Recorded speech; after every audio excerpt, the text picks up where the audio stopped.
그 은혜를 항상 기억합시다. 예, 아멘. 그 은혜 가운데 살아갑니다. 예, 감사합니다. 우리는 이 주일 오후 시간에 계속해서 하나님의 그 놀라운 은혜에 관하여 함께 배워나가고 있습니다. 예, 그렇습니다. 우리가 믿는 기독교의 핵심은 바로 하나님의 은혜입니다. 그래서 이 은혜를 제대로 알고 누리는 자가 바로 복음을 아는 것이고 바로 그가 구원받은 신자라 할 수 있을 것입니다. 그러므로 우리는 세상의 잘못된 왜곡된 관점으로 말하는 은혜 혹은 인간의 종교성이 만들어낸 자기중심적인 은혜가 아니라 정말 성경이 말하는 참된 은혜를 올바로 알고 신앙생활하는 것은 참 너무나 중요한 일이겠죠. 그래서 저는 이 여러분들이 오후 시간에 이 시리즈로 듣는 이 시간을 그냥 흘려보내지 마시고 무슨 얘기를 하는지 잘 들으시고 좀 곱씹어 보고 정말 그러한가, 정말 우리가 그 은혜를 알고 있는가 묵상하고 그러한 은혜 가운데 이 땅에서 이미 시작된 우리 성도의 구원이 이 은혜로 말미암아 계속 진행되고 있구나, 그 사실을 더 실감나게 경험하게 되기를 축복합니다. 그렇습니다. 이제까지 여러분이 한 3시간, 4시간 들으셨는데요. 잘 들으셨다면 이제 우리는 이 은혜를 말할 때 단지 세상에서 말하는 정도의 은혜가 아님을 우리는 조금 그 정도 수준은 지나왔다, 그렇게 말할 수 있을 것 같습니다. 그렇습니다. 성경이 말하는 은혜는 무엇입니까?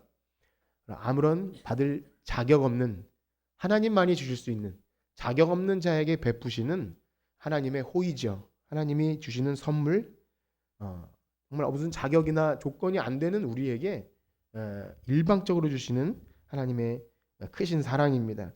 그런데 성경은 이 은혜를 이 두 가지로 나눠서 말하고 있다 그랬죠. 무엇과 무엇입니까?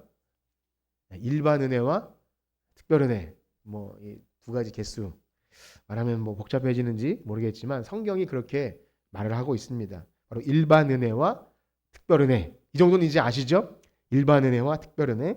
일반 은혜는 믿는 자들이나 그렇지 않은 자들이나 다 주셔요. 그래서 의인이나 악인에게나 비가 다 내리듯이 하나님은 예외 없이 다 은혜를 지금도 베풀어 주셔서 우리 삽니다. 우리 특별 은혜를 받은 사람까지 포함해서 누구나 다 그 하나님의 은혜 아래 살고 있습니다. 이것이 그냥 일반 보통이라고 하지만 보통이 아닌 거예요. 너무 특별한 거예요. 이것이 없이는 그냥 순간으로 다 죽는 거죠. 그리고 특별 은혜는요, 선택된 자들에게만 베풀어 주시는 그야말로 특별입니다. 누구나 다가 아니라 선택된 자들에게만. 그래서 우리는 두 주간에 걸쳐 이 일반 은혜가 먼저 무엇인지를 좀 배웠는데요. 왜냐하면 이제부터 우리가 나누는 특별 은혜를 정말 제대로 좀 실감나게 알고자 한다면 하나님께서 이 죄에 빠진 모든 인류에게 지금도 베풀어 주시는 이 일반 은혜가 어떠하다는 것을 또 아셔야 합니다. 우리가 받은 특별 은혜가 도대체 어떤 것인지 그 길이와 넓이와 높이와 그 풍성함을 정말 우리가 안다라고 한다면 일반 은혜의 그 특별함도 또 알아야 되죠. 그렇습니다. 기독교인들 중에는 소위 교회를 오래 다녔다 하신 분들 중에도 일반 은혜에 대한 큰 관심이 없을 수 있습니다. 잘 가르쳐지지 않았을 수도 있고 혹은 안다 해도 그냥 그거야 뭐 그냥 다 그런 거 아니겠는가, 이 정도로 여기지 않나 싶습니다. 여러분 어떠신가요? 여러분들은 좀 이 일반 은혜에 대해 좀 알고 인식하고 계십니까? 모든 이 세상 모든 만물에게 지금도 하나님의 그 창조와 섭리가 계속되고 있다는 이 사실. 거기다가 우리 기독교 신자들, 만약에 우리가 이 일반 은혜를 잘 인식하거나 알지 못하면 우리 구원의 풍성함, 특별 은혜를 받은 우리의 그 특별함에 대해 그렇게 강조를 안 해도 원래는 너무나 특별한 것 자체인데도 자꾸 강조를 해야 할 수밖에 없는, 그렇다는 거죠. 거기다 문제가 우리 기독교 신자들이 이 세상 사람들을 바라보는 어떤 관점, 그리고 우리가 하나님으로부터 특별 은혜를 받은 것과 일반 은혜를 받은 것의 구분이 매우 모호하기 때문에 우리가 정말 특별한 은혜를 받았음에도 일반 은혜 때문에 시험에 들 때가 있다는 거죠. 그 일반 은혜 그 수준에 거기서 복을 받았느니 못 받았느니, 하나님이 날 사랑하느냐 안 하느니, 거기서 헤맬 때가 있는 거예요. 우리가 받은 엄청나게 특별한 그 은혜와 복을 잘 알지 못하기 때문에 또 거기서 그냥 머물러 있을 수 있는 것입니다. 그러다 보면 이웃에 대한 어떤 사랑, 그 넓은 하나님의 그 지금도 우리를 통해서 그 일반 은혜를 사람들에게 우리를 통해 베풀기 원하는 그것이 너무 편협해져서 나 혼자만 믿고 죽어서 천당 가면 그만이지 식의 그런 내세 종교, 그것은 그냥 일반 종교도 다 있는 것이거든요. 그 정도로 우리의 구원을 축소시킬 수밖에 없다는 거죠. 그렇습니다. 하나님은 지금도 여전히 온 세상 사람들에게 일반 은혜를 베풀어 주시는데요. 믿는 자에게만 특혜를 주시는 게 아닙니다. 그렇지 않은 자에게는 어떤 벌을 내리시고 믿는 자에게만 쏙쏙 피해가게 하는 것이 아니에요. 우박이 내렸을 때 믿는 집에만 안 내리거나 그런 게 아니에요. 사고가 나면 믿는 사람은 법규를 다 피해가거나 그런 것이 아니라는 것입니다. 우리는 신자들도 일반 은총 영역 아래서 살아갑니다. 그래서 우리가 새벽에 욥기를 읽으면서 더욱 확실히 느끼는데요. 그러한 생각이 얼마나 잘못되고 하나님을 오해한다는 그런 생각. 예수님 잘 믿어도 까닭 없이 고통을 받습니까? 안 받습니까? 받는다는 거예요. 욥은 얼마나 의인이고 하나님 잘 섬깁니까? 까닭 없이 그게 고난이 찾아옵니다. 그리고 하나님 잘 섬겨도 세상이 말하는 그 복을 걷어가기도 하신다는 거죠.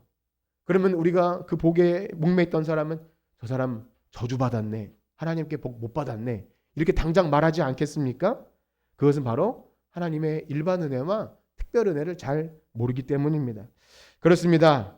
우리는 정말 그렇습니다. 기독교가 어떤 물질적인 보상을 가지고 하나님의 복주심과 살아계심을 자꾸 말하려 할 때 우리의 믿음 조음과 이런 것들이 바로 이 기복신앙의 덫에 걸려서 우리 스스로가 자꾸 자괴감에 빠지기도 하고 우리 스스로 함정에 빠지는 거죠. 그러므로 우리가 이 헷갈리는 것, 일반 은혜, 특별 은혜를 잘 아는 것은 너무 중요합니다. 헷갈리지 않게 한다는 거죠.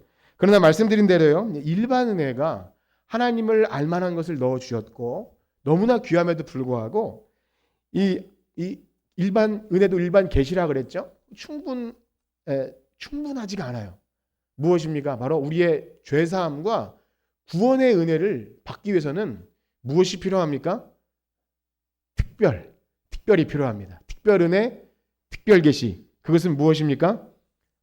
복음이죠. 하나님 말씀이 들어와야 이제 효과적인 부르심, 하나님의 그 구원 역사가 시작되는 겁니다. 그러므로 우리는 이제부터 특별 은혜에 관해서 배워나갈 텐데, 물론 이 특별 은혜는 말씀드린 대로 성경 말씀이고 여러분들이 매주 듣는 이 구원의 진리입니다. 여러분들이 신앙생활하면서 귀에 딱지가 않도록, 귀가 닳도록 들은 말씀이에요. 다만 우리가 생각해야 할 것은, 그러면 과연 우리는 그 특별 은혜를 정말 특별하게 생각하고 있는가? 여러분 다 그런 분들이시죠? 특별하게 우리가 매주 나와서 듣는 것이 식상한 것이 아니라 정말 특별한가? 그것을 얼마나 우리가 어느 정도 느끼고 감각하고 있는지 우리가 이 시간을 통해 좀 묵상했으면 좋겠습니다. 제가 이렇게 말씀드리는 것은 저나 여러분들이나 우리 인간이 가진 한계 때문에 아무리 좋은 것을 주셔도 그것을 식상하게 여겨요. 만나가 처음 내릴 때 이것이 무엇인가 하면서 깜짝 놀랐던 사람들이 나중에 어떻게 하죠? 그 만나를 하찮게 여겨요. 아무리 특별한 은혜를 얘기해도 그걸 하찮게 여기면서 다른 어떤 것을 추구하죠. 그래서 기독교의 핵심 진리인 이 특별 은혜를 자꾸만 다른 것으로 바꾸려는 시도는 우리가 이것을 자꾸 말하려 하지 못해요. 강조하고 그런 것들이 얼마나 우리 인간의 죄성으로 인해서 그 들었던 건데, 다 아는 건데 이렇게 식상하게 여긴다는 거죠. 그러므로 우리는 그 죄의 어떤 우리의 남은 본성, 또 식상해지려고 하는, 지루해지려고 하는, 또 졸리려고 하는 그런 것을 이기고 하나님 말씀, 그야말로 하나님의 말씀은 은혜의 방편입니다. 우리의 식상해진, 또 우리의 어떤 좀 이렇게 뭐랄까요, 너무나 구태의연해진 그런 신앙들이 은혜의 말씀을 들으면 들을수록 다시 한번 우리의 믿음을 다시 새롭게 세워주시고, 특별하다, 내가 이런 은혜 받은 자였구나, 그런 감사와 은혜의 영광을 찬송하는 여러분들 되시길 축복합니다. 자, 바라기는요, 우리 교회 성도님들이 이 특별 은혜 때문에 살아갔으면 좋겠어요. 힘든 일, 어려운 일 있어도 다른 어떤 우리를 짜증나게 하고 실망할 일이 있어도 나는 이 특별 은혜 받은 사람이지. 저 사람들 다 받는 그 흔한 것이 아니라는데 일반 은혜 위에 은혜를 더한 특별 은혜 받은 사람이지. 이게 우리의 삶의 그 원동력, 예배 이유가 되기를 축복합니다. 자, 그렇습니다. 이제까지 일반 은혜, 일반 계시, 특별 은혜, 특별 계시 간략하게 말씀드렸지만 이 모든 은혜는요, 어디를 향하냐면 바로 구원의 은혜를 향합니다. 구원의 은혜.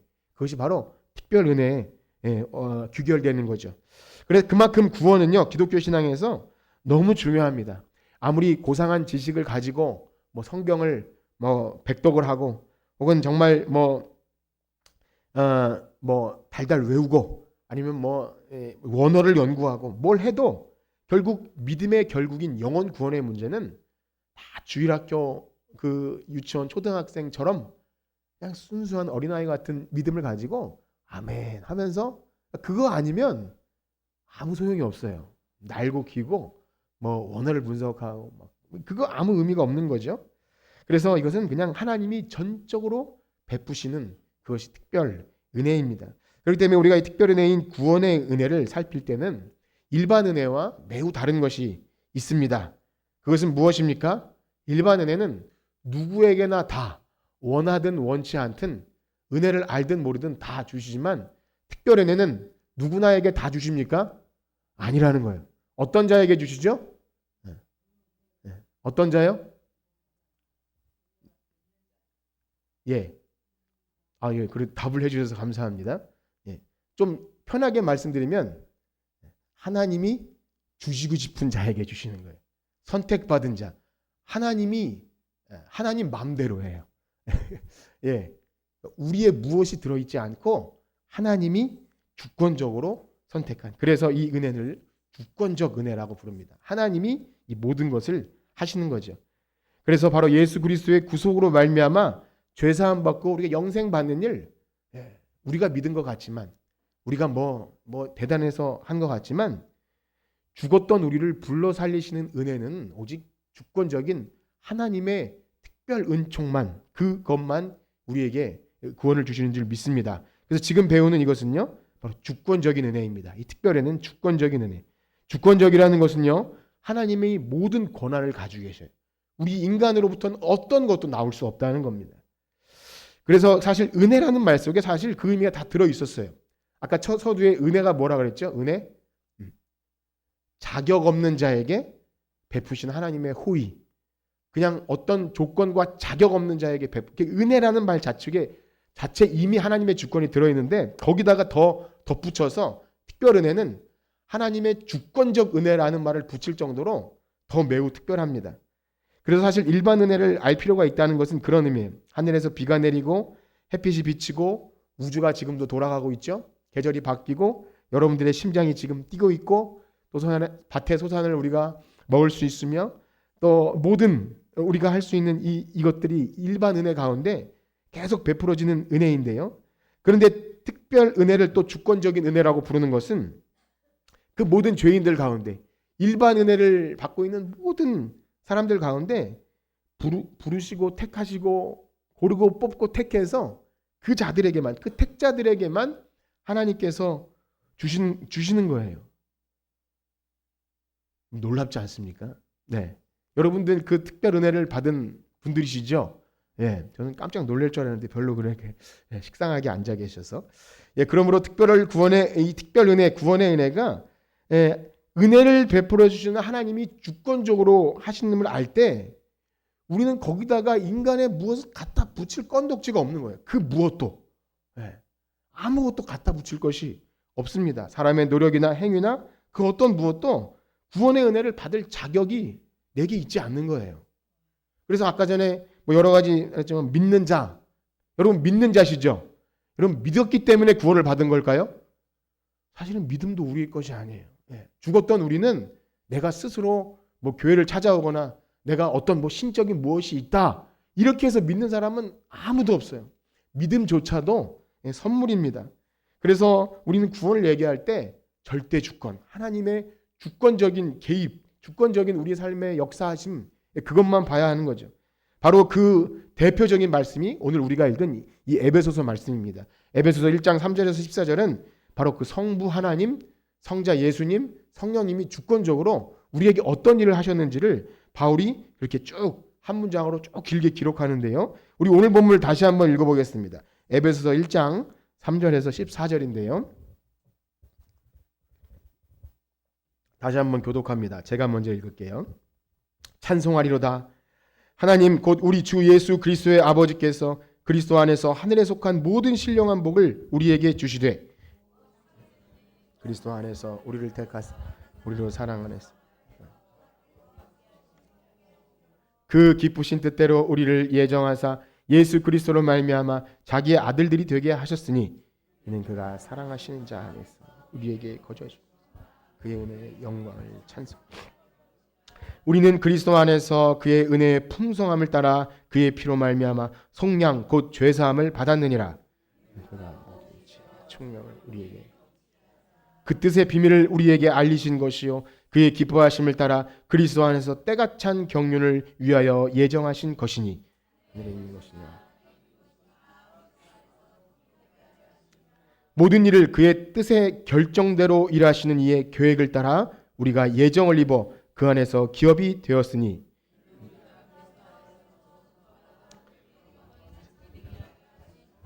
그 안에서 너희도 진리의 말씀 곧 너희의 구원의 복음을 듣고 그 안에서 또한 믿어 약속의 성령으로 인치심을 받았으니 이는 그 얻으신 것을 속량하시고 그의 영광을 찬송하게 하려 하심이라. 아멘.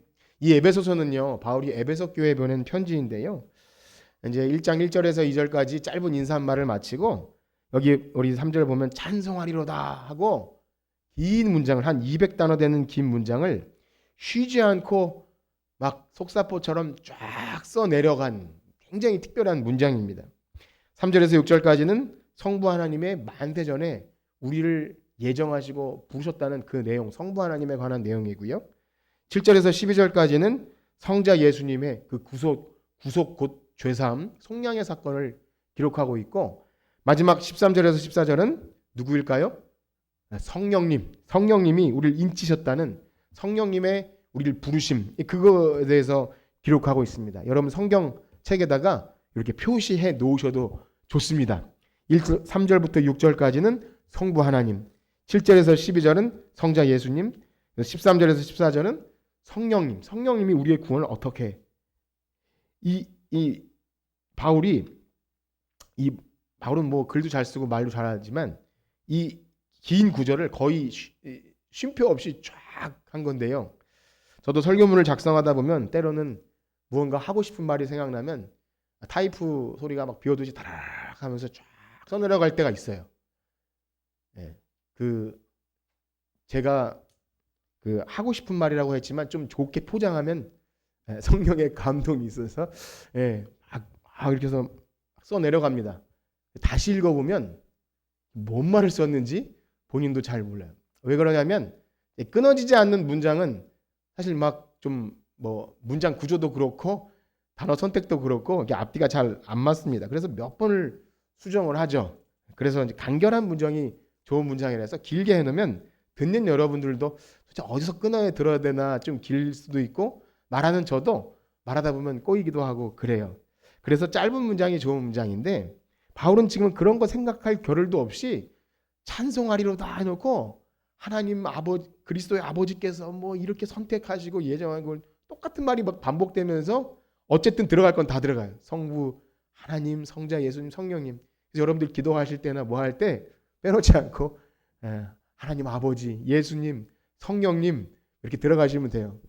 우리 기도할 때 뭐 좀 기도를 가르쳐 달라는 분도 계시고 하는데 우리가 문장 구조에 맞춰서 기도 안 하셔도 하나님 다 알아들으시죠. 중요한 것은 바울이 너무나 막 벅찬 거예요. 에베소 교회 성도들에게 이 참 찬송하리로다. 하나님 그 우리 아버지께서 이 놀라운 일을 만세전에 우리를 위해 하셨습니다. 우리 먼저 3절에서 6절 그 부분을 다시 한번 읽읍시다. 3절에서 6절. 우리 방금 말씀드린 그 배경을 좀 가지고 3절에서 6절을 쉬지 않고 쫙 한번 읽어봅시다. 시작.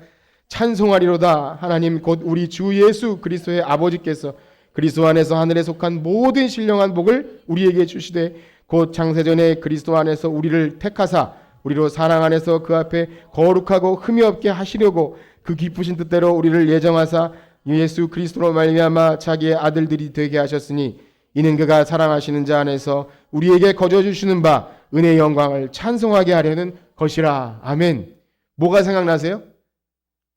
찬송, 예정 다 좋습니다. 어쨌든 찬송이에요. 이 모든 것이 우리의 찬송과 연결됩니다. 방금 우리가 읽은 3절에서 6절은요. 성부 하나님의 선택입니다. 우리의 구원을 이 베푸시는 그분은 주권을 가지고 행하시는데 성부 하나님이 모든 일을 다 하시는데요. 언제 우리의 구원을 계획하십니까? 언제? 네. 창세전에. 여기 보세요. 4절에 보면 창세전에.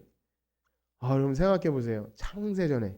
만물이 있기도 전에. 내가 존재하기도 전에 이미 우리의 구원을 하나님이 계획하셨대요. 그러니까 우리는 지옥 가기 틀린 거예요. 네. 네. 아멘 해주셔서 감사합니다. 그런 거예요. 이것은 우리가 읽으면 읽을수록 깜짝 놀라셔야 돼요. 내가 뭘 하기도 전에 이렇게 충성 봉사하고 헌신하기 전에 이미 우리의 구원을 만세전에 하셨기 때문에 여러분 그냥 놀라셔야 돼요. 그래서 찬송하리로다. 만입이 내게 전화기 꺼주세요. 이제 전화로 찬송하신 것 같은데 깜짝 놀라고 그러셔야 돼요. 내가 뭘 그렇구나. 그래서 그 은혜 때문에 여러분들이 뭘 하셔도 하는 거지 내가 어떤 이걸 해서 결코 그런 것은 전혀 없습니다. 주권적인 선택으로 이미 우리를 여기에 부르시기로 하나님이 만세전에 작정하셨어요. 그래서 하나님이 성부 하나님이 가장 먼저 우리 구원을 위해 하신 일은 바로 선택입니다. 우리를 선택하셨다. 그 기쁘신 뜻대로 우리를 예정하셨다. 그런 놀라운 구원에 우리의 자격이나 행위나 어떠함도 개입될 건덕지가 단 0.0001%도 없는 거예요. 오로지 뭘 넣는 순간 구원은 타협되고 희석되는 거예요. 복음이 타협되는 거예요. 그걸 뭘 집어넣는 순간 뭐라도 하나라도 일말로 얹고 싶은 생각이 우리의 종교성에 가득하거든요. 우리 인간의 모든 종교심은 내 치성, 내가 이렇게 그렇게 한 그래도 날 이게 들어가거든요. 그걸 싸그리 없애는 게 우리의 신앙의 성화의 과정. 그게 없어지는 과정. 그걸 없애는 게 하나님이 우리의 고난도 주시고 우리의 미천도 다 드러내시고 하는 게 바로 하나님이 하시는 일입니다. 그러니 안 믿는 사람들에게 조금 기분 나쁘게 들릴 수도 있을 거예요.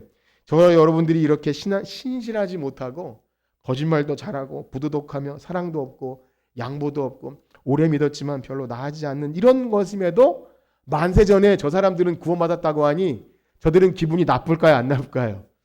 기분이 나빠야 돼요. 뭐 저런 종교가 다 있어. 이 역설적인 얘기를 듣고 나도 그랬으면 좋겠다라는 마음이 드는 사람이 구원받은 사람인 거예요. 나도 그 사랑 받을 수 없을까요? 저는 왜 만세전에 저는 그랬나요? 이런 생각이 드는 게 이제 구원의 시작인 겁니다. 그래서 이건 놀라운 은혜예요. 뭐라고 설명할 수 없는 은혜. 그렇습니다. 우리는 하나님의 주권적인 선택과 예정 가운데 지금 오늘 여기 있는 것을 감사히 여기시길 축복합니다. 그렇습니다. 이 수많은 일반 은혜를 받은 사람들 가운데 이 특별 은혜를 받았다는 것은 제가 여러분들이 아까 왜 안 놀라셨냐고 좀 어거지로 말씀드렸지만 매일 놀라셔야 돼요. 그래서 이것을 듣는 사람의 첫 번째 반응은 그래 내가 그래도 기독교 가정에 태어났고 우리 부모님이 헌신했고 이래서 이게 아니에요.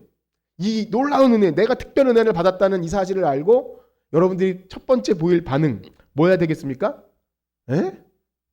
저를요? 한번 따라해 볼까요? 저를요? 되나요? 이게 되시나요? 저 정도 되니까 이렇게 되시나요? 혹시? 막 진짜 가문의 영광이고 잔치를 벌이셔야 할 정도로 왜 저를요? 이게 정상적인 반응인 거예요. 제가 특별 은혜를 받았다고요? 이게 되셔야 돼요. 정말 그런 거 아니겠습니까? 깜짝 놀라는 겁니다. 여러분의 그런 참 우리의 삶의 구석구석을 들여다보면 그런 은혜 받을 자격 없는 자임에도 그냥 일반 은혜에 그치지 않고 특별 은혜를 주셨다. 정말 놀라운 일이죠. 그런 이 사실을 듣게 된 사람은 정말 무슨 까닭으로 나를 택하셨을까? 아무 까닭이 없다라는 것을 알게 됩니다. 일반 은혜로 생각한다면 우리가 1900년도 한 말부터 지금 2000년 초반 언저리를 살고 있지 않습니까? 이 대한민국. 감사하게도 우리는 그래도 복음이 편만하게 펼쳐졌고 교회가 많이 어디서든지 들을 수 있으면 듣는 이 시대에 태어난 것, 또 어떤 대한민국에서 이 구리시라는 지역에 혹은 어떤 다른 지역에 계시다가 이 지역으로 오신 분이 어쨌든지 간에 우리는 일반 은혜 가운데 여기 있는 것 같아도 알고 보면 일반 은혜 위에 특별 은혜가 있어서 여러분들은 지금 여기 계신 것입니다. 여러분 믿으시나요? 이게 얼마나 특별한 자리인지 몰라요. 그냥 헤아릴 수 없는 하나님의 그 지혜와 지식의 풍요함이 그 수많은 변수들을 뚫고 오늘 여기 여러분들을 있게 하신 거예요. 교회로 모이게 하시고 하나님을 예배하며 함께 구원받은 성도로 여기 오늘 있게 하신 겁니다. 주중에 교사들과 맛있는 밥을 먹으면서 여러 가지 얘기를 하는 가운데 어떤 집사님이 우리 집에 굉장히 많은 형제 자매들이 많은데 그중에서 나 혼자만 어느 학교를 진학하게 됐다고 그런 얘기를 하면서 해요. 그래서 다들 그 동네 시골 총구석에 다녔는데 나 혼자만, 그래서 남양주의 하버드라고 할 수 있는 동아고등학교에 가서 그래서 거기서 좋은 친구를 만나서 우리 교회 와서 이렇게 가정을 하고 그 뿌리를 내고 사는 얘기를 쭉 들으면서 하나님께서 그 수많은 변수들을 뚫고 여러분들의 삶에도 그 수많은 변수들이 있잖아요. 어떤 분들은 옛날에 믿지 않았던 분도 있고 다른 교회 다니셨던 분도 있고 또 복음을 잘 몰랐던 분도 있는데 그 수많은 시간과 변수들을 다 뚫고 여기 세상의 일반 은혜 가운데 특별 은총을 받은 여러분들을 이 교회로 불러 모았다는 사실에 여러분 깜짝 놀라지 않습니까? 네, 저는 주일 아침마다 그런 은혜를 경험해요. 이렇게 주일 아침에 예배 드릴 때마다 항상 전 그런 악몽 같은 두려움 몇 개 있는데 꿈꾸다가 설교 준비가 안 된 상태로 주일 예배가 되는 꿈을 가끔씩 꾸고요. 그 다음에 주일 아침에 이렇게 몇 분 안 앉아 계시면은 어느 날은 우연과 우연이 다 겹쳐서 아무도 안 앉아 계실 수도 있겠다라는 생각을 가끔씩 해요. 그런데 예배가 시작되고 늦게 주섬주섬 여러분들이 앉아 계시면 또 안도의 한숨을 내쉽니다. 그래서 뭐 우연히 겹치면 어떤 분들은 무슨 가정의 일이 있고 교통사고나 뭐 우연히 다 겹치면, 그래서 매주 여러분들이 이렇게 모여서 예배하는 것 자체가 전 맨날 특별 은혜를 그냥 경험하는 것 같아요. 뭐 제 생각입니다. 그렇습니다. 많은 세상의 여러 수많은 사람들 가운데 예배자로 부르셨다는 은총은 이건 감당할 수 없는 은혜입니다. 우리는 어떤 사람들입니까? 원래 허물과 죄로 죽었던 이런 은혜 받을 자격 없는, 그래서 세상에서 소망도 없고 아무런 자격도 없어서 그냥 죽었던, 지옥 갈 만한 너희 허물과 죄로 죽었던 그런 인생들을 고르고 뽑고 택해서 여기 불러주셨다는 사실, 제가 지금 똑같은 말을 막 반복하고 있는 거예요. 여러분들이 그것을 되뇌이고 얼마나 이것을 특별히 여기는지를. 그렇습니다. 우리가 받은 은혜와 사랑, 이 귀하고 복된 자리를 우린 내 감정에 따라서 좋았다 안 좋았다 하셔선 안 됩니다. 세상의 복의 기준을 가지고 내가 복을 받았느냐 안 받았느냐 이 정도에 머물러서는 안 돼요. 어떤 상황 가운데서도 어떤 참 겉외형이나 어떠한 모습 속에도 내가 얼마나 큰 복을 받았는지를 기억하면 저는 감당할 수 없는 은혜. 그래서 내가 잘나서 혹은 내 잘난 멋에 그냥 내가 이렇게 하니까 뭔가 그런 생각은 점점 사라질 수밖에 없어요. 무언가 내가 자격이 있어서 내가 선택해서 이 자리에 나오게 되었다고 하는 사람이 있을 수 있어도 결코 그런 인생은 아무도 없는 것입니다. 하나님이 만세전에 계획하지 않았다면 여기에 있을 수 있는 사람은 없는 겁니다. 그러므로 우리는 이 구원의 은혜를 받은 자로서 우리의 삶이 내 것이 아님을 반드시 기억해야 합니다. 뭐라고요? 내 것이 아니야. 따라해 볼까요? 우리의 삶은 내 것이 아니다. 그 제가 좋아하는 찬양 중에 처음부터 내 삶은 그의 손에 있었죠. 이 찬양이 있는데 정말 처음부터 내 삶은 그의 것이기 때문에 이제 그걸 알았다면 내 멋대로 살 수가 없는 거예요. 내 시간이라고 내 물질이라고 내 멋대로 살아갈 수가 없는 거예요. 만세전에 우리를 이 특별한 은혜를 받을 수 있도록 계획해 놓으셨다면 이제 그 부르심의 뜻대로 사는 것, 그것이 은혜를 아는 합당한 반응이죠. 우리가 모든 신앙 행위는 이 은혜를 알기 때문에 합당한 반응입니다. 뭘 해도 결코 자기가 높아질 수 없어요. 내 공로와 내 자격과 내 섭섭함이 묻어날 수가 없는 겁니다. 이 은혜를 몰라서 항상 엎치락뒤치락 하는 거죠. 그렇습니다. 이것을 알지 못하면 다른 여타의 것으로 은혜를 바꿔보려고 해요. 내 감정 문제, 심리 치유, 여러 가지 인생의 문제가 해결돼야 이것이 복음이라고 자꾸 바꿔버립니다. 교회 안에 들어와서도 신자라는 이름은 있지만 이 땅에 썩어질 것을 가지고 하나님의 은혜를 자꾸 말하려 합니다. 그것을 믿음으로 말하려 하고 그렇게 시도들을 할 때 얼마나 이 특별 은혜가 식상해지는지 몰라요. 다 알죠. 만세전에 택하시는 거 알아요. 그런데 내 삶은 왜 이 모양 꼴입니다. 자꾸 이렇게 나가는 거예요. 그거 상관이 없다니까요. 그거 아무 상관없이 만세전에 택함 받은 사람입니다. 그래서 얼마나 우리가 특별하게 선택받아서 그리스도의 몸으로 부름받은지를 모를 때 자꾸 세상의 복으로 우리가 복 받았네 안 받았네 이렇게 되는 겁니다. 그러므로 우리는 잘 생각해야 됩니다. 우리가 얼마나 특별한 은혜를 받았으며 그 은혜를 받은 자의 합당한 그 반응으로 하나님께 영광을 돌리고 있는지 찬송하고 있는지 그걸 아셔야 합니다. 우리가 예배할 때 주님께 찬송할 때 그 특별한 은혜 때문에 찬송하고 있는지 아니면 아직도 뭔가 부족해서 내가 열심히 찬송하고 이렇게 하면 더 뭐 주시겠지. 그건 세상 사람들이 하는 거예요. 세상 안 믿는 세상 하나님 없는 그냥 신과 그 신이 뭔지 몰라도 어디선가 열심히 빌면 주겠다고 하는 그 기복신앙을 가진 사람들이 하는 거지. 우리 이 하늘에 속한 신령한 복을 이미 받은 사람에게는 그러한 자세가 있을 수 없다는 것입니다. 그리고 이어서 바울은 성자 예수 그리스도의 구속을 이야기하는데요. 우리 7절에서 12절까지를 또 읽겠습니다. 7절에서 12절 시작. 우리는 그리스도 안에서 그의 은혜의 풍성함을 따라 그의 피로 말미암아 속량 곧 죄사함을 받았느니라. 이는 그가 모든 지혜와 청명을 우리에게 넘치게 하사 그 뜻의 비밀을 우리에게 알리신 것이요 그의 기뻐하심을 따라 그리스도 안에서 때가 찬 경륜을 위하여 예정하신 것이니 하늘에 있는 것이나 땅에 있는 것이 다 그리스도 안에서 통일되게 하려 하심이라. 그 모든 일에 그의 뜻의 결정대로 일하시는 이의 계획을 따라 우리가 예정을 입어 그 안에서 기업이 되었으니 이는 우리가 그리스도 안에서 전부터 바라던 그의 영광의 찬송이 되게 하려. 아멘. 여기도 물론 찬송으로 끝나죠. 우리를 찬송이 되게 하시려고. 여기서 우리가 기억해야 할 것은요. 예수 그리스도의 피로 구속 곧 속량 죄사함 받았다. 여러분 그 구속이 무슨 뜻인지 아시나요? 구속. TV에 보면 검찰이 구속 수사하죠. 구속. 그 구속일까요? 이 구속은요. 그 당시의 말로는 노예를 값주고 사는 거예요. 대속이라고 하죠. 원래는 죄의 종, 죄의 노예로 그렇게 평생 지옥 갈 운명으로 사는데 우리를 대신 값주고 샀어요. 어떤 값을 주고 사셨을까요? 피값으로. 예수 그리스도께서 우리를 위해 대신 십자가에서 죽으심으로 사셨어요. 새가족부활을 이제 성례식을 준비하면서 예수님이 우리를 위해 죽으셨다는 얘기를 들으면 참 미안하고 불쌍하긴 한데 그렇게 꼭 돌아가셔야 했는지가 참 이해가 안 돼요. 왜 예수님께서 왜 죽으셔야 했습니까, 여러분? 예수님께서 왜 죽으셔야 했죠?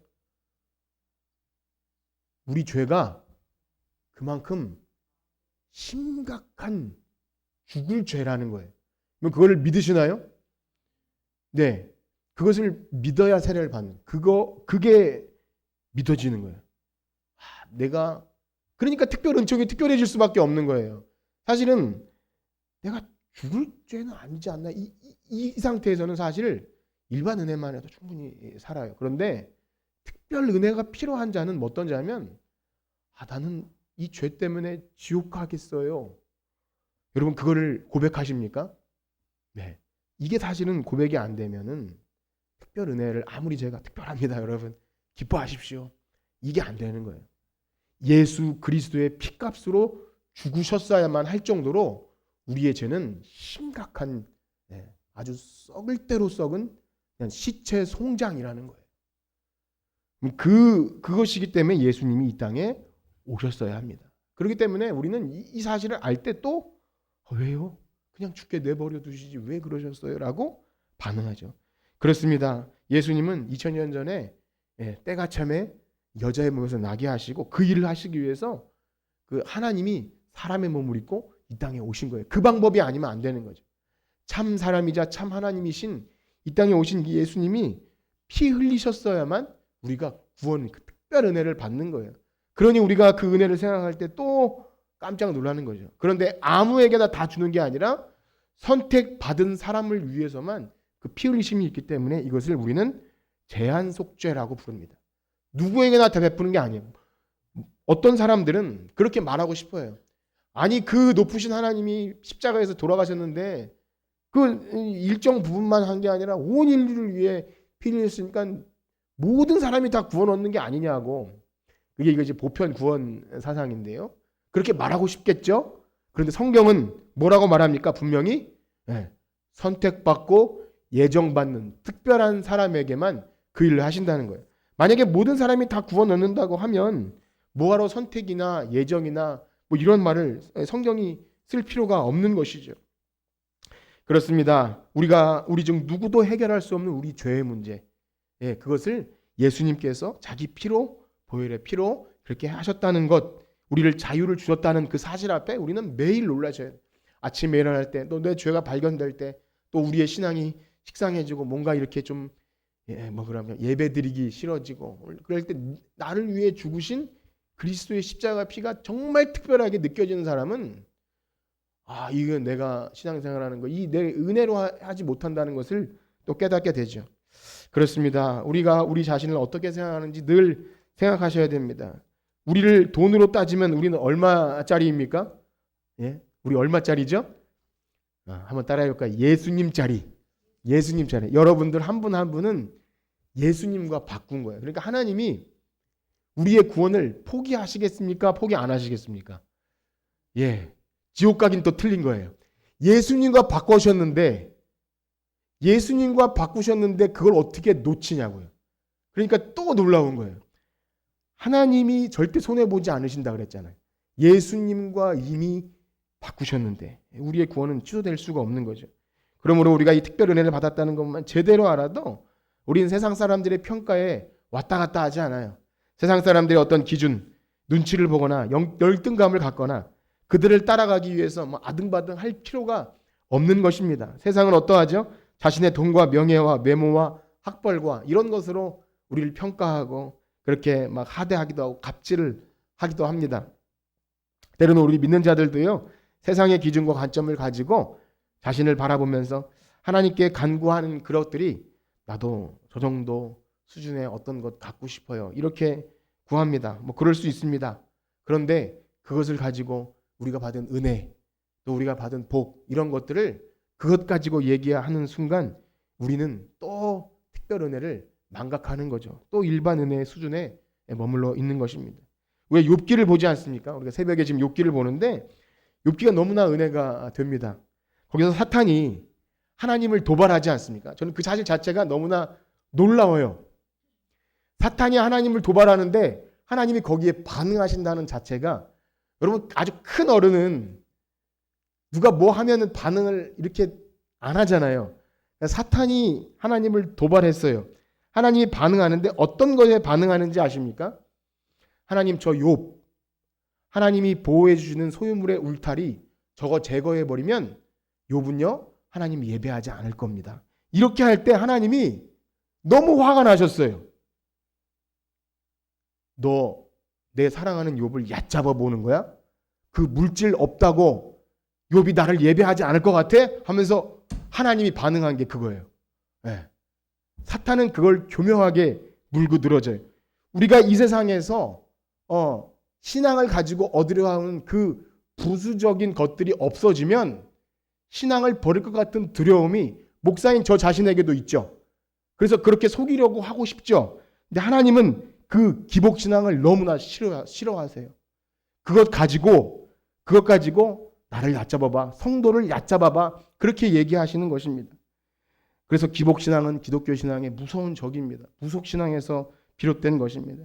왜 그렇습니까? 만세전에 우리를 택하시고 아들을 십자가에 내어주시면서까지 우리에게 그 하늘에 속한 신령한 복을 다 주셨는데 왜 우리가 이 땅에서 그것 가지고 복을 받았느니 못 받았느니, 내가 믿음 생활 잘했으니까 이렇게 했느니, 이렇게 우리가 거기서 우리 스스로를 평가하든지 우리 그렇게 낙심하든지 그렇게 되는 겁니까?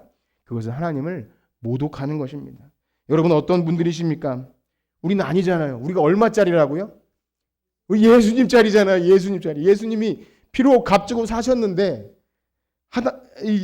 그것만 안다면 그야말로 죽어도 여한이 없는 것 아닙니까? 옆에 계신 분과 인사합시다. 죽어도 여한이 없습니다. 정말 그러하십니까? 예수님이 나를 위해 피로 값주고 죽으셨다는 것만 제대로 알아도 죽어도 여한이 없는 사람들이 하나님 섬기는 사람들이죠. 조금 못 살아도, 조금 건강치 못해도, 조금 어려운 고난이 있어도 우리에게 베푸신 놀라운 특별 은혜만 제대로 알아도 우리는 좌절하지 않을 줄 믿습니다. 그런가 하면 마지막으로 바울은요, 이 하나님의 예정과 그리스도의 구속, 거기다가 성령님이 우리에게 이 구원을 적용시켜 주신다고 이렇게 찬양하죠.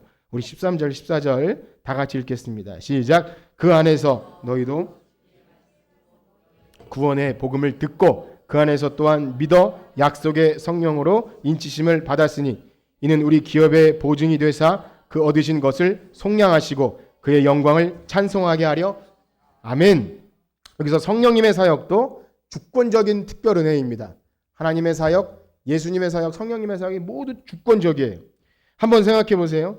지금으로부터 2000년 전에 그 팔레스타인 땅, 지금 그 전쟁이 일어나는 이스라엘과 하마스의 전쟁이 일어나는 그 팔레스타인 땅 한 구석, 골고다라는 그 언덕에 로마의 사형틀에 죽은 한 청년이 아무리 그 죽음이 불쌍하건 숭고하건 대단하건 가슴 아플 정도로 슬픈 일이건 간에 내 2000년 후에 나와 무슨 상관이 있다는 것을 믿는다는 것이 이게 사람의 이성으로 할 수 있는 일입니까?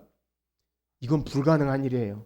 우리가 믿는다는 것 자체는 불가사의입니다. 성령님은 우리를 그렇게 부르시는 거예요.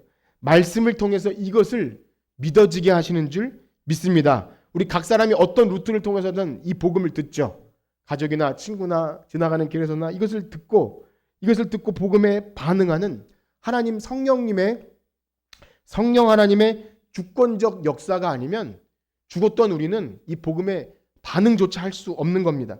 한번 생각해 보세요. 많은 사람들이 복음을 듣죠.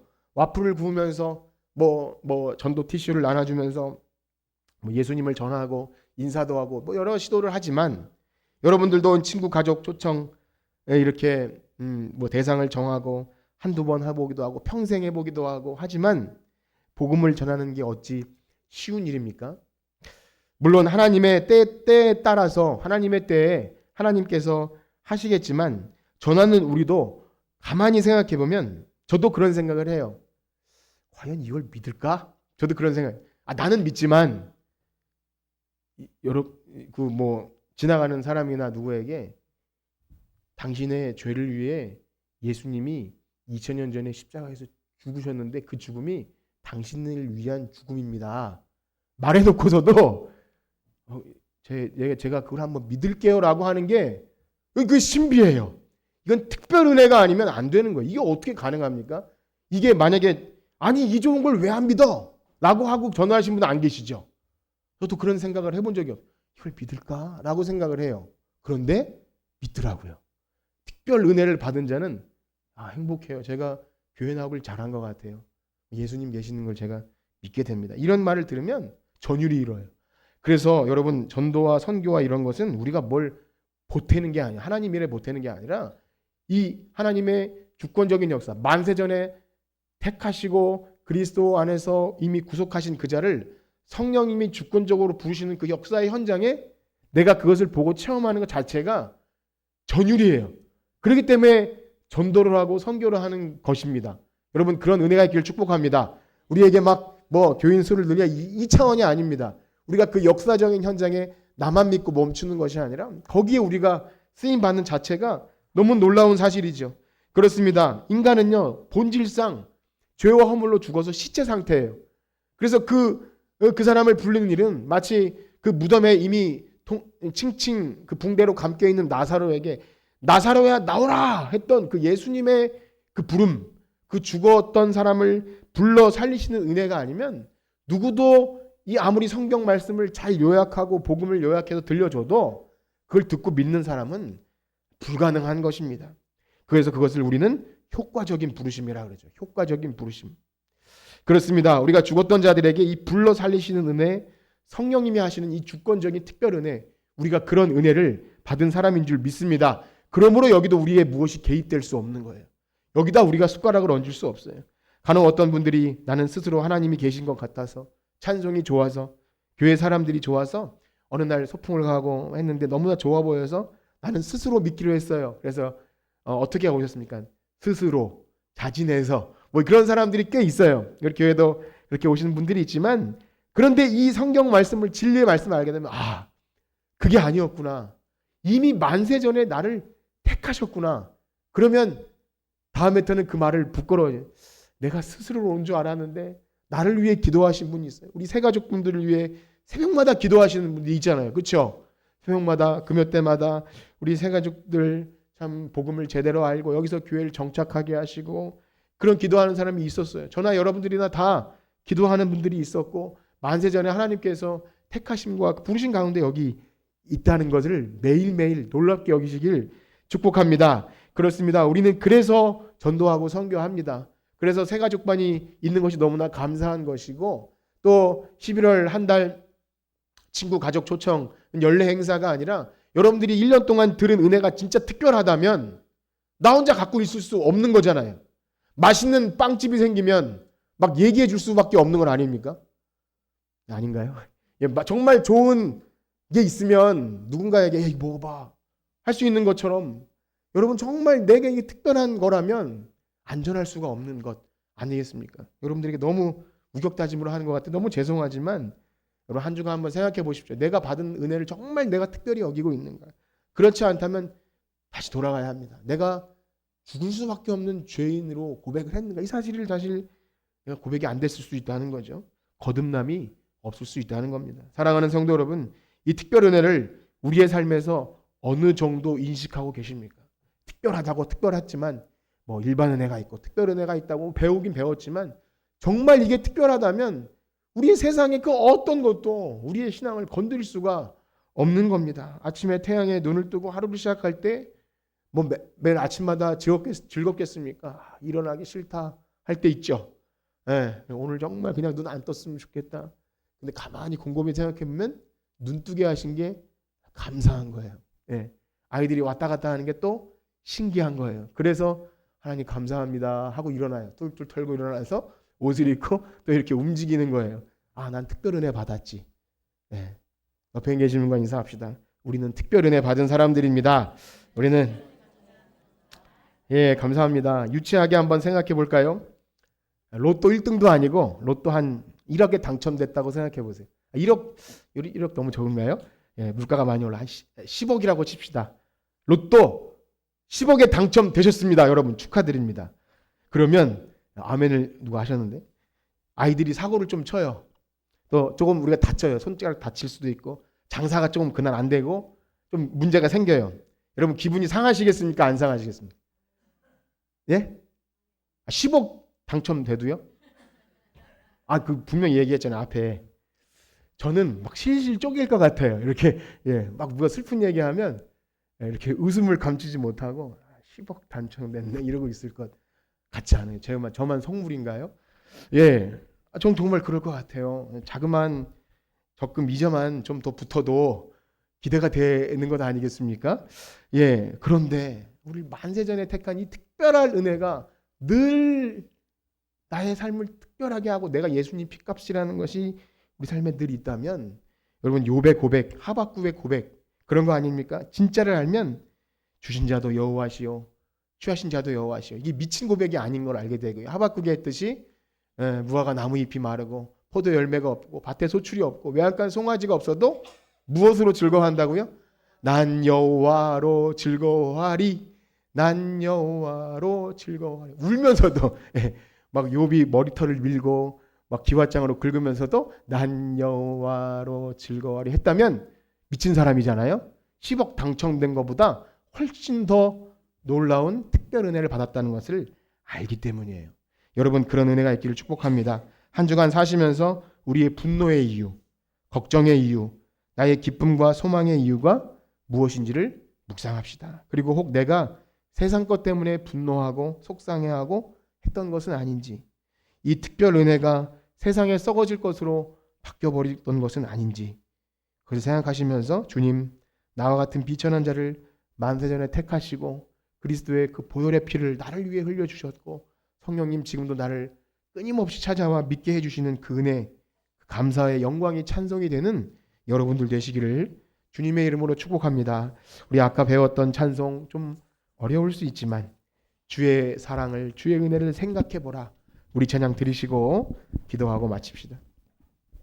주의 사랑을, 주의 선을.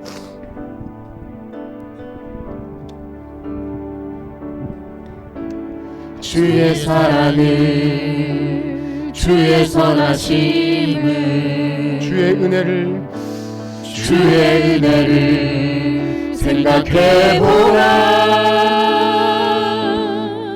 하늘보다도 더 높으신 아버지 사랑 크고 놀랍네. 아버지 사랑 크고 놀랍네. 주의 사랑을, 주의 선하심을, 주의 사랑을, 주의 선하심을, 주의 은혜를, 주의 은혜를 생각해보라. 하늘보다도 더 높으신 아버지의 사랑 크고 놀랍네.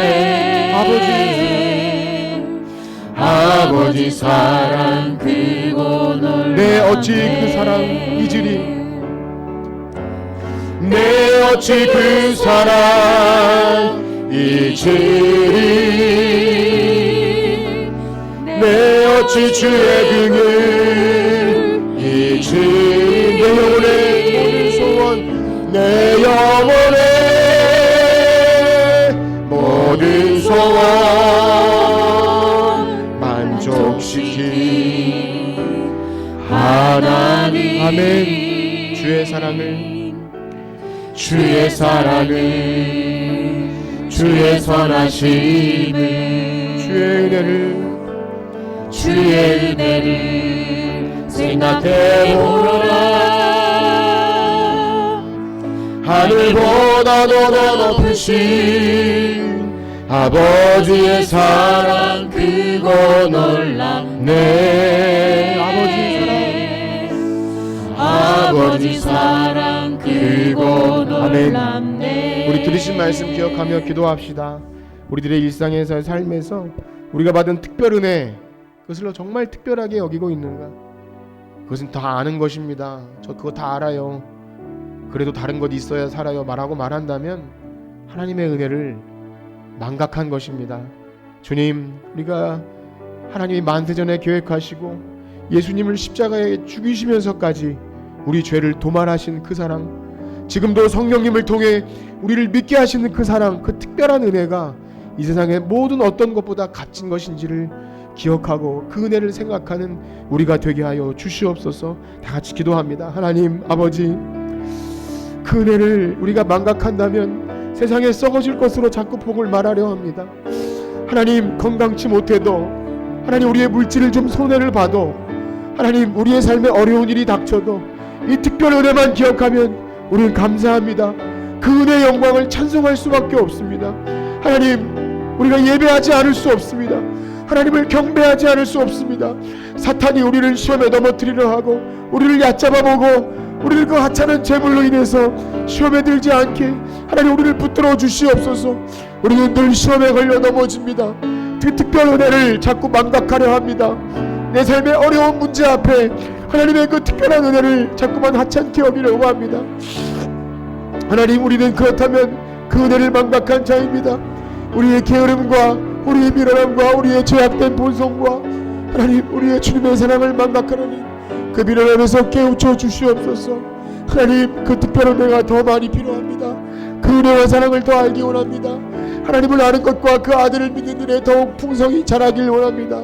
우리가 그것을 알지 못하니까 세상에 썩어질 것들에 우리의 마음이 시험에 듭니다. 하나님, 우리를 불쌍히 여겨 주시옵소서. 날마다 그 은혜와 사랑 가운데 걸어가게 하여 주시옵소서. 이미 이 땅에서 시작된 성도의 구원이 그 특별한 은총 가운데 지금도 주님과 함께 걸어가고 있다는 그 사랑이 우리 안에 날마다 넘쳐날 수 있도록 아버지 역사하여 주시옵소서. 아버지 사랑은 너무나 놀랍습니다. 그 크신 하나님의 사랑이 오늘도 우리를 감싸고 있습니다. 하나님, 어떠한 시련과 역경이 온다 할지라도, 어떤 까닭 없는 고난이 우리를 넘어뜨린다 할지라도 그 은혜와 사랑 때문에 하나님은 여전히 찬송받으실 뿐입니다. 찬송하리로다.